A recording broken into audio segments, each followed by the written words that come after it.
ගණිත ගැටළු වීඩියෝ අංක 3.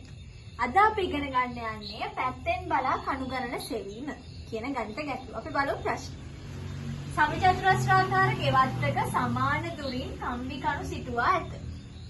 මොන වගේ හැඩයක්ද තියෙන්නේ මේ ගෙවත්ත? සමචතුරස්‍රාකාර හැඩයක්, right? එහි එක් පැත්තකින් බැලූ විට කණු 7ක් පෙනෙයි නම් එක පැත්තකින් බලද්දී කණු 7ක් පේනවලු. ගෙවත්ත වටේ ඇති මුළු කම්බි ගණන තමයි අහන්නේ. يعني එක පැත්තක බලද්දී ළමයි කණු 7යි. දැන් ඔයගොල්ලන්ට මොකද්ද හිතෙන්නේ? ඔයගොල්ලන්ට මොකද හිතෙන්නේ? එක පැත්තක 7යි නම් මේ වගේ 4ක් නේ තියෙන්නේ. එහෙනම් මේක 4ෙන් වැඩි කරනවා. වැඩි කරපුවාම 28යි. එහෙනම් උත්තරේ 28 වෙන්න ඇති කියලා හිතනවා. නේද? ඒක නෙමෙයි උත්තරේ. අපි නිකන් බලමු.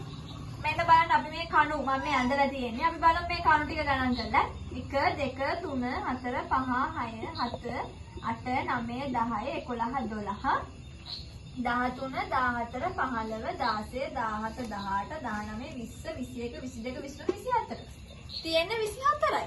ඔයාලා කියනවා 28ක් කියලා. කොහොමද එහෙම වෙන්නේ? එහෙම වෙන්න බෑ. ඒ කියන්නේ ඔයාලා මේ 28 කියන එක අරන් තියෙන්නේ මේ හැම පැත්තම 4ක් කියලා හිතන්. එහෙම නෑ. මේ පැත්තයි දෙකම අහු වෙන්න තියෙන්නේ එක කණුවයි. මේ පැත්තයි දෙකම අහු වෙන්න තියෙන්නේ එක කණුවයි. මේ පැත්තයි දෙකම අහු වෙන්න තියෙන්නේ එතකොට එක කණුවයි. මේ පැත්තයි දෙකම අහු වෙන්න තියෙන්නේ එතකොට එක කණුව. එතකොට මේ ඔක්කොම කීයද එතන තියෙන්නේ? කණු 4ක්. ඒ හින්දා 28න් හැමතිස්සෙම 4ක් අඩු කරන්න. right මෙතන 7ක් තිබ්බේ ඉන්නනේ 7 වැඩි කරේ 4ෙන් පැති 4ක් හින්දා right එතකොට ඒ ගාණෙන් වැඩි කරලා 28 4කින් අඩු කරා. එතකොට එන්නේ උත්තරේ 24යි. දැක්කද? එතකොට මෙතනට අපි ගණන් කරලා ගත්තත් 24 28න් 4ක් අඩු කරද්දී අපිට ආවෙත් 24. මම හිතනවා ඔයාලට තේරෙන්නේ නැති කියලා. හරි මේ අපේ දෙවෙනි උදාහරණය අපි බලමු. ත්‍රිකෝණාකාර මල් පාත්තියක් වටා දිගටම මල්පැල සිටුවා ඇත. ඔන්න මේ පාර මල් පාත්තිය මොන හැඩයක්ද තියෙන්නේ? ත්‍රිකෝණාකාර හැඩයක්. හරි? එක් පැත්තකින් බැලුව විට මල්පැල 6ක් පෙනේ.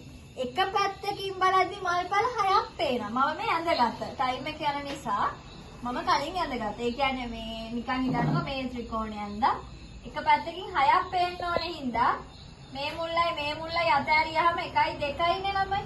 එතකොට 6ක් වෙන්න තව කීයක්ද ඕනේ? 4ක්. ඔන්න ඔහම අඳගන්න. හරිද?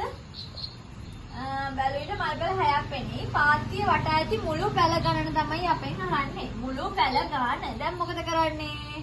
තියෙන්නේ පැල කීයද? පැල කීයක් තියෙනවද? 6ක්. පැල 6 ගානේ පැති කීයක් තියෙනවද ළමයි? පැති 1යි. දැන් අන්න සමචතුරස්‍ර පැති 4ක් වුණාට ත්‍රිකෝණේ තියෙන පැති කීයද?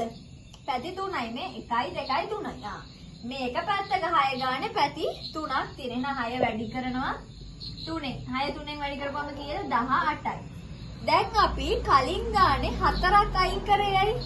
කොම් 4ක් තිබ්බ හින්දා සමචතුරස්‍රේ. හැබැයි ත්‍රිකෝණේ 4ක් තියනවද කොම්? නෑ නේද මේ?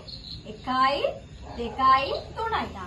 ත්‍රිකෝණේ තියෙන කොම් 3යි. ඒ නිසා මේ 18න් අපි මෙන්න මේ 3 අඩු කරනවා. ඇයි අපි දැන් 3ක් අයින් කරේ?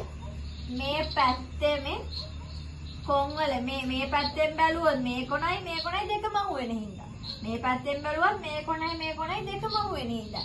එකම කණුව දෙපාරක් එන නිසා තමයි අපි අඩු කරන්නේ. right? එතකොට 18න් මේ තියෙන කොම් 3ක් නිසා 3ක් අඩු කරනවා. 18න් 3ක් අඩු කරපුවම කීයද? 15යි.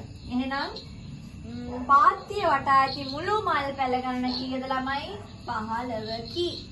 තේරුණාද? ඉතින් පැත්තෙන් බලා කණු ගණන සෙවීම කියන ගණිත ගැටලුවත් ඔන්න අපි සාර්ථක විදිහට ඉගෙන ගත්තා. එහෙනම් මේ ගණිත ගැටලුව බලද්දි මේ ගණිත ගැටලුවේ ප්‍රශ්නයක් ආවම කාවද මතක් වෙන්න ඕනේ?